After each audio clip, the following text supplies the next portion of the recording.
Here's how I spent 3 days in South Dakota. On the drive-in from Utah, I made my first stop at the Devil's Tower in Wyoming. It's just across the border and well worth the detour. I hiked the Tower Trail, an easy 1.6-mile loop that circles the monument and gives you incredible views the entire way around. And if the day couldn't get any better, I then was greeted by my first bison of the trip. From there, it's about a 2-hour drive to Hill City, where I checked into McGregor and Main Luxury Lofts. This was my home base for the trip and the perfect place to relax after exploring the Black Hills. The next morning, I headed to Wind Cave National Park for the Fairgrounds tour. I booked this tour about a month in advance and it was already almost sold out, so definitely plan ahead if you want to explore the caves, which you cannot do without a tour. Wind Cave is famous for its rare boxwork formations, which are found in very few caves anywhere in the world. After that, I drove the Wildlife Loop in Custer State Park, where I saw herd after herd of bison. I also came prepared with carrots for the famous begging burros, and they absolutely did not disappoint. The day ended with a classic South Dakota experience, getting stuck in a bison traffic jam. Honestly, 10 out of 10 would do it again. The next day, I made the drive out to Badlands National Park. The landscape here feels completely different from the rest of South Dakota,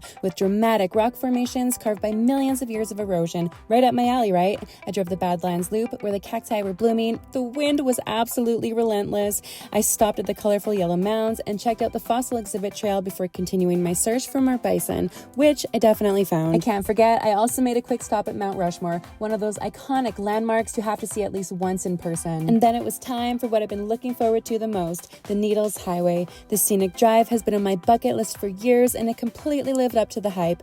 Winding through narrow tunnels and towering granite spires, it's easily one of the most beautiful roads I have ever driven. I hiked Cathedral Spires Trail to get even closer to the formations, and I finished the drive at Sylvan Lake. But of course, the perfect way to end the trip was to enjoy a little wine tasting back in Hill City at With the Wind Tasting Room, which was just steps away from my stay at McGregor in Maine. 3 days, countless bison sightings, bucket list views, and one very full camera roll later. South Dakota, I'll definitely be back.